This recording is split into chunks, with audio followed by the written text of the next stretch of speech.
चलिए, आज हम लोग शंकु देखेंगे। इससे पहले बेलन के बारे में बताए थे, जिससे आपको फार्मूला याद करने में आसानी मिलेगी। इसमें भी आप कोशिश करें कि हम जो बता रहे हैं उसको पकड़े और आपको देखते देखते सूत्र आपको ध्यान में रहेगा, कंफ्यूजन नहीं होगा। जैसे बेलन, शंकु, गोला और छिन्नक में सभी लोग को, ज्यादातर लोगों को कंफ्यूजन होता है, आयतन में चाहे वक्र पृष्ठ में।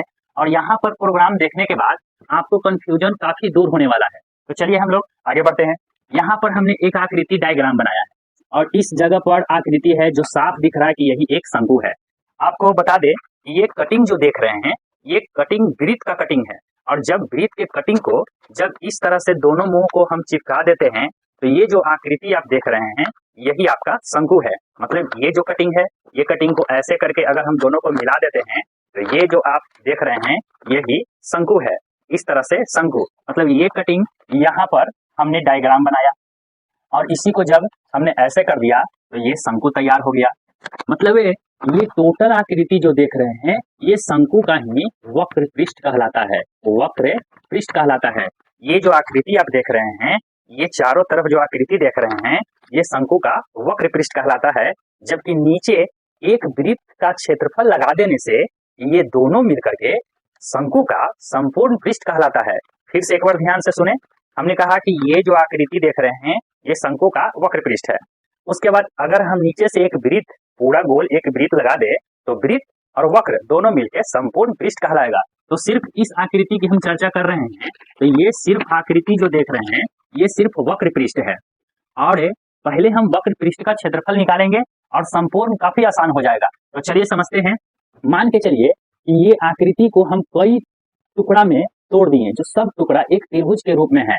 यानी इसका नाम देंगे, इसका नाम है B1, B2, B3, B4, B5, उसी तरह से B6, B7, B8, B9। मतलब 100 टुकड़ा में भी बांटिए, लाखों टुकड़ा में बांटिए।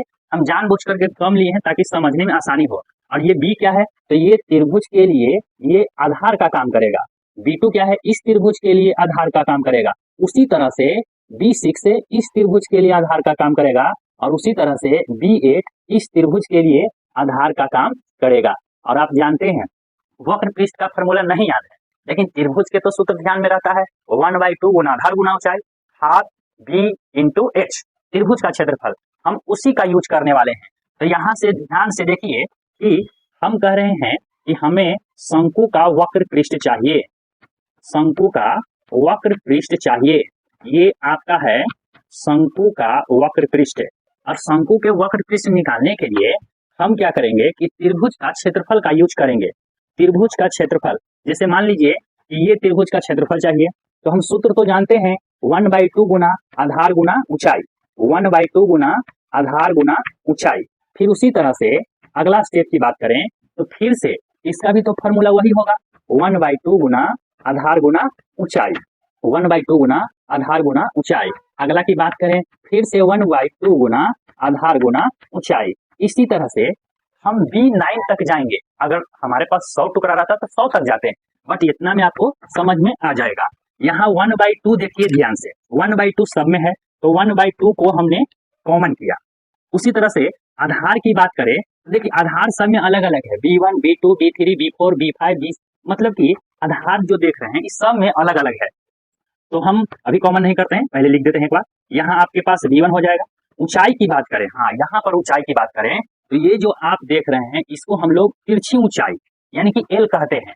यही आपको जो देख रहे हैं ये आपको फिर से एक बार देख लीजिए, ये आकृति में जो ये वाला तिरछा है, चारों तरफ तिरछी है, उसी को हम लोग L कहते हैं। और यहाँ L यानी त्रिभुज में L जो है ऊंचाई का काम करेगा। त्रिभुज में जो L है ऊंचाई का काम करेगा। यानी हम कह सकते हैं कि ऊंचाई जो है सबके लिए L है, सबके लिए L है, ऊंचाई जो है सबके लिए L है।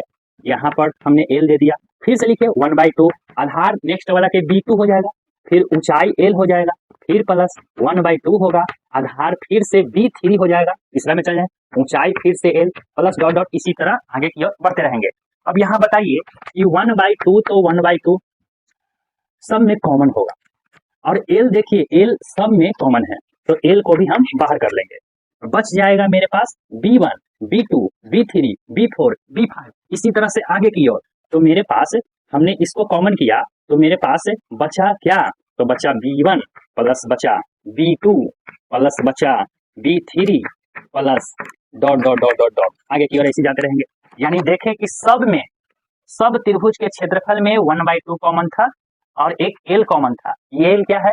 तो उसके लिए ऊंचाई है, प्रत्येक त्रिभुज के लिए ऊंचाई है। अब यहाँ देखें B1 plus B2 plus B3, ये B1 plus B2 plus B3 क्या है? तो जब आकृति ऐसी थी तो यहाँ पर हमने देखा कि एक टुकड़ा B1 B2 B3 B4 ऐसे जा रहा था, लेकिन जब इसको हमने क्या किया, इसको हमने जब शंकु के रूप दिया इस तरह से, जब हमने इसको शंकु का रूप दिया इस तरह से, तो यही B1 B2 चारों तरफ बन करके वृत्त का परिधि कहलाएगा। ध्यान से सुनेंगे, ये जब एक चक्कर ऐसे मारेंगे तो यही वृत्त का परिधि कहलाएगा। जब खुला था तो B1 B2, और जब ये सट गया तो ये टोटल के टोटल एक चक्कर की दूरी 2πr। मतलब आप यहाँ समझ सकते हैं कि यहाँ से लेके यहाँ तक चारों तरफ की जो दूरी होगी ये आपका 2πr कहलाएगा, क्योंकि इमो दोनों जोड़ दिए हैं तो पूरा एक वृत्त बन गया। अब वृत्त का परिधि होता है 2πr, यानी कह सकते हैं कि जहाँ B1 plus B2 B3 B4 B5 B6 B7 सब जुटने के बाद जहां पर आएगा उसके जगह 2πr का यूज करेंगे, क्योंकि सब जोड़ने के बाद जो आया वह 2πr के बराबर है। तो हम यहाँ लिख सकते हैं B1 plus B2 plus B3 B4 B5 इसी तरह से बढ़ रहा है, तो हम उसके जगह पर लिख सकते हैं पहले तो 1/2 इंटू का L, और B1 प्लस B2 B3 के जगह पर हमने कहा एक चक्कर हो जाएगा जब जुटेगा तब यहाँ लिखेंगे 2πr। अब बताइए 2 से 2 कैंसिल हो गया तो बच गया क्या? πr/l। पहले लिख देते हैं जैसा सूत्र रहता है पाई, फिर यहाँ r और ये l। ये आपका हो गया शंकु का वक्र पृष्ठ, साधारण सी है πr/l। शंकु का वक्र पृष्ठ आप याद रखेंगे πr/l। अब आपसे पूछेगा कि चलिए शंकु के तो हो गया, शंकु में आपको ये भी बात याद रखना है कि ये जो तिरछी देख रहे हैं इसी का नाम होता है l, जिसको हम लोग कहते हैं तिर्यक ऊंचाई। इसी का नाम है तिर्यक ऊंचाई, इसको बोलते हैं r, इसी को हम लोग कहते हैं त्रिज्या रेडियस, और ये देख रहे हैं ऊंचाई, इसी को हम लोग कहते हैं ऊंचाई। ये तो आपको ध्यान में होगा पहले से भी, सिंपल सा बात है, ऊंचाई रेडियस और यह तिर्यक ऊंचाई। शंकु का वक्र पृष्ठ πr/l, इसी में अगर हम कहानी को जोड़े तो देखिए कितना आसान हो जाएगा। शंकु का संपूर्ण पृष्ठ, शंकु का संपूर्ण पृष्ठ का क्षेत्रफल, शंकु का संपूर्ण पृष्ठ अभी हम समझाए थे कि ये जो आकृति आपके पास है ये आपका ये वक्र पृष्ठ है जिसका फार्मूला πr/l, इसी का फार्मूला πr/l, और इसमें हम अंदर से एक वृत्त का क्षेत्रफल ऐड कर देंगे तो संपूर्ण पृष्ठ बन जाएगा। मतलब कि πr/l ये वाला हो गया, यानी यहाँ लिखेंगे πr/l प्लस वृत्त के क्षेत्रफल क्या होता है πr²। वृत्त के क्षेत्रफल, वृत्त का क्षेत्रफल सब लोग के ध्यान में रहता है, इसका सूत्र होता है πr², यानी πr² को हम ऐड कर देंगे तो आपके पास शंकु का संपूर्ण पृष्ठ, वक्र पृष्ठ πr/l, और उसी में एक वृत्त का क्षेत्रफल जोड़ दिए तो ये बन गया शंकु का संपूर्ण पृष्ठ, शंकु का संपूर्ण पृष्ठ। अब इसी में कॉमन करिएगा तो छोटा होगा, हम चाहते हैं कि आप इसी को ध्यान में रखें। कॉमन तो आपके हाथ में है, जब भी लेके कर सकते हैं, ये फार्मूला आप ध्यान में रखें। अब इसको कॉमन करके थोड़ा दिखा देते हैं। पाई दोनों में है, आर दोनों में है, तब पाई आर कॉमन हो गया, पाई से पाई कट गया, आर से आर कट गया, तो यहाँ बचा एल प्लस, फिर यहाँ पर पाई कट गया, एक त्रिज्या कटा तो एक त्रिज्या बच गया, यानी आप कह सकते हैं कि शंकु के संपूर्ण पृष्ठ pi r into l plus r, pi r into l plus r, ये शंकु का संपूर्ण पृष्ठ है। चलिए आयतन की भी चर्चा कर लेते हैं।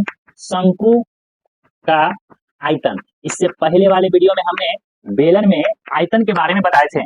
आपको याद है कि हमने कहा था कि पाई आर स्क्वायर एच, ये किसका आयतन बताए थे? ये था बेलन का, और इसी में 1/3 लगा देने से आपका शंकु का आयतन प्राप्त होता है। इसी में 1/3 लगाने से शंकु का आयतन प्राप्त होता है। थोड़ा सा समझते हैं। पिछले प्रोग्राम में हमने आपको कहा था आयतन के बारे में कि अगर इन नीचे वाले एरिया को अगर आप बड़ा करिएगा तो इसमें मटेरियल ज्यादा या कम होगा, मतलब बढ़ाने से बढ़ेगा, घटाने से घटेगा, और या तो ऊंचाई को बढ़ाने से बढ़ेगा, घटाने से घटेगा। इसके अंदर में कितना मटेरियल है, हालांकि हम शंकु पढ़ा रहे हैं, लेकिन ये बेलन आपको पिछले वीडियो में हमने बताया था कि बेलन में कितना मटेरियल है, ये दो बातों पर निर्भर करता है, एक नीचे वाले आधार पर, एक ऊंचाई पर। तो नीचे वाले आधार को बोलते हैं पाई आर स्क्वायर, नीचे वाला आधार वृत्त है, और ऊपर वाले जो हाइट है उसको बोलते हैं h यानी ऊंचाई। तो हमने कहा था कि पाई आर स्क्वायर में h से सिर्फ गुना कर दीजिएगा, तो इसमें कितना मटेरियल अटेगा ये आपको दे देगा। तो वही कि ये पाई आर स्क्वायर वृत्त का क्षेत्रफल है और h से गुना कर दिए, तो यहाँ पर कितना मटेरियल इसमें अटेगा ये आपको पाई आर स्क्वायर एच बताएगा। लेकिन जैसे ही 1/3 लगा देते हैं तो ये आयतन शंकु का कहलाएगा।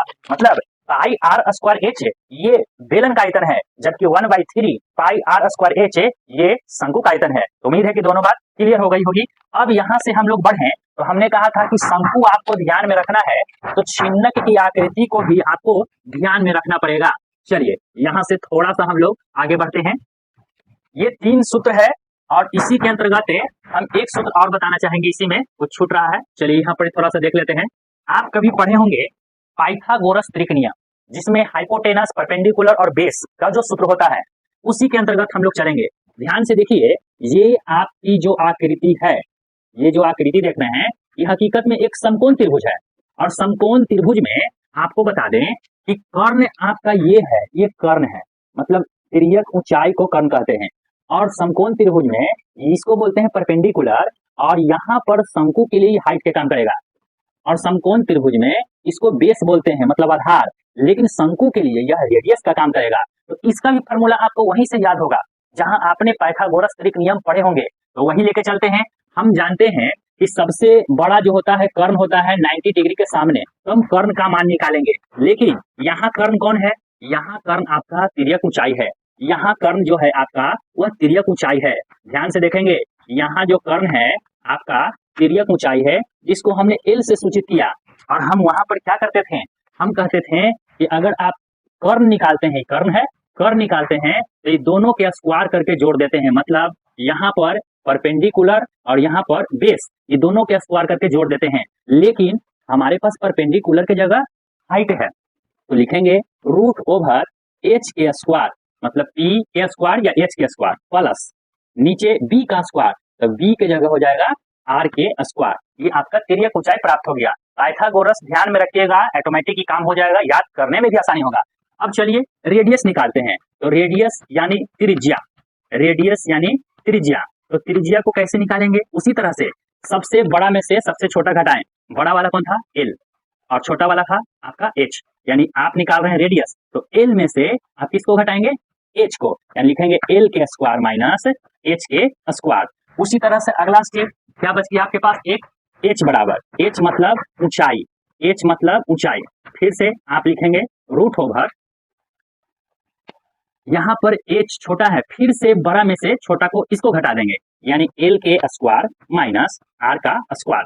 ये भी शंकु का ही है। आपसे पूछेगा शंकु का तिर्यक ऊंचाई, H square plus R square root over. शंकु का त्रिज्या, तो यहाँ पर याद रखेंगे L square minus H square. शंकु के ऊंचाई बराबर याद रखेंगे एल स्क्वायर में से आर स्क्वायर घट गया। दोनों कंडीशन में यहाँ एल स्क्वायर में से छोटा वाला दोनों घट रहा है, लेकिन जब बड़ा वाला निकाल रहे हैं तो दोनों जुट रहा है। ऐसे ध्यान रखेंगे तो याद करने में मदद मिलेगी। चलिए अब हम आते हैं आपके पास आकृति जो बनेगा, ये आकृति इस तरह से, ये आपका जो आकृति देख रहे हैं ये भी शंकु से ही जुड़ा हुआ है। आपको शंकु के फॉर्मूला ध्यान में अगर आ गया होगा तो ये आपको याद हो जाएगा। चलिए ठीक है, ये बाल्टी है, बाल्टी जैसा आकृति है, और इसी को हम लोग कहते हैं छिन्नक। छिन्नक मतलब आपसे पूछेगा कि छिन्नक का वक्र पृष्ठ, छिन्नक का वक्र पृष्ठ, छिन्नक का संपूर्ण पृष्ठ, छिन्नक का आयतन और छिन्नक का तिर्यक ऊंचाई। अभी ये फॉर्मूला जब आपके साथ है तो ये आपको आसानी से याद होगा। अब यहाँ पहले हम सर याद है, थोड़ा सा नाम दे दे। ये त्रिज्या, ये भी त्रिज्या, यहाँ से लेके यहाँ तक हाइट, और ये आपका तिर्यक ऊंचाई। ठीक है, ये आपका जो है तिर्यक ऊंचाई है, इसको आप नाम जानते हैं, ये हाइट है, और ये रेडियस है, और ये भी रेडियस है। तो यहाँ पर दो दो रेडियस है, तो हम क्या करते हैं, बड़ा वाला को R1 कह देते हैं, माने पहला रेडियस, और यहाँ पर ही जो है आपका R2 कह देते हैं, छोटा रेडियस। अब इसमें बात क्या है, शंकु में हमने देखा तो एक तिर्यक ऊंचाई, एक ऊंचाई और एक त्रिज्या, लेकिन जब छिन्नक में देख रहे हैं तो एक आकृति तिर्यक ऊंचाई इसमें भी है, ऊंचाई इसमें भी है, R 2 गो है, जबकि यहाँ पर R 1 है। मतलब फॉर्मूला सेम रहेगा, जो शंकु का फॉर्मूला है वही फॉर्मूला रहेगा, बट गड़बड़ कहाँ होगा, गड़बड़ होगा त्रिज्या की जगह, क्योंकि इसमें त्रिज्या 1 है और इसमें त्रिज्या 2 है। इसका मतलब हुआ कि जो शंकु का जो भी सूत्र है हम वही सूत्र लिखेंगे, लेकिन चेंज किसको करेंगे? तो चेंज करेंगे रेडियस को। कारण कारण कि इसमें रेडियस एक ही बार आया है, जबकि इसमें रेडियस 2 बार आया है। तो चलिए हम लोग बढ़ते हैं। अब यहां से देखिए, हम सबसे पहले लिखें छिन्नक का, सबसे पहले छिन्नक का वक्र पृष्ठ। ध्यान से सुनेंगे, छिन्नक का वक्र पृष्ठ, ये है आपका छिन्नक के वक्र पृष्ठ। छिन्नक के वक्र पृष्ठ के लिए हमें चाहिए शंकु का वक्र पृष्ठ। हमने कहा था शंकु के वक्र पृष्ठ के सूत्र पाई आर एल, यानी यहां लिख देंगे पाई आर एल। लेकिन कहें कि चेंज कौन होने वाला है? त्रिज्या।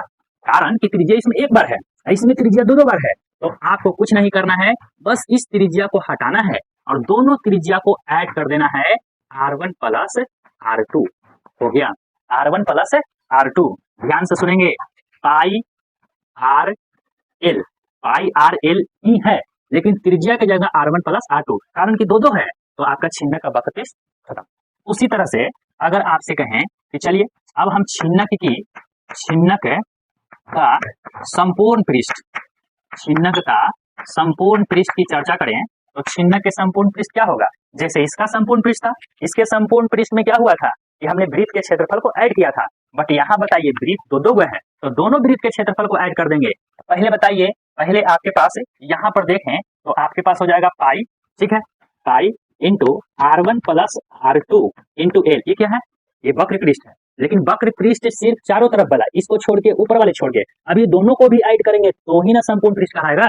यानी हम लिखेंगे प्लस इसका क्षेत्रफल होगा pi r square, pi r square, लेकिन आर की जगह कौन है? R1, लिखेंगे पाई R1 के स्क्वायर प्लस इसको पाई R2 के स्क्वायर। देखिए इसमें एक ही मात्र वृत्त था, एक हमने ऐड किया था इसके क्षेत्रफल में, यहाँ पर संपूर्ण पृष्ठ में एक वृत्त का क्षेत्रफल को ऐड किया था। बट हमने इसमें देखा तो एक यहाँ पर भी वृत्त है और एक यहाँ पर भी वृत्त है, दोनों वृत्त के क्षेत्रफल को हमने ऐड कर दिया। इसी का नाम छिन्नक का संपूर्ण पृष्ठ। एक बार कॉपी में इसको साथ साथ लिखिएगा तो और बढ़िया क्लियर होगा। छिन्नक का संपूर्ण पृष्ठ, छिन्नक का वक्र पृष्ठ, ओके हो गया। चलिए अब हम तीसरा स्टेप की बात करें तो छिन्नक का आयतन, छिन्नक का आयतन। चलिए अब बताइए छिन्नक के आयतन को आप कैसे निकालेंगे? तो यहाँ देखिए शंकु के आयतन 1/3 पाई आर स्क्वायर एच। बार बार बोल रहे हैं, छिन्नक में परिवर्तन किसमें? सिर्फ त्रिज्या में, बाकी सेम। यानी यहाँ हम कह सकते हैं कि 1/3 तो होगा, पाई भी होगा, 1/3 होगा, पाई होगा, आर स्क्वायर की जगह चेंज होगा। यानी आर 2 बार है तो R1 के स्क्वायर प्लस R2 के square plus R1 into R2। ई बात को ध्यान देना है, पहले R1 के स्क्वायर, R2 के square, R1 into R2 plus यहाँ पर है और इंटू में एक और बच गया H, यहाँ लगा दीजिए H। ये हो गया छिन्नक का आयतन। छिन्नक के आयतन कैसे ध्यान में रखेंगे? जब आपको शंकु के आयतन ध्यान में रहेगा 1/3, पाई तो पाई, पाई तो पाई, आर स्क्वायर, R1 के स्क्वायर, R2 के स्क्वायर, R1 इंटू R2। किसके जगह है?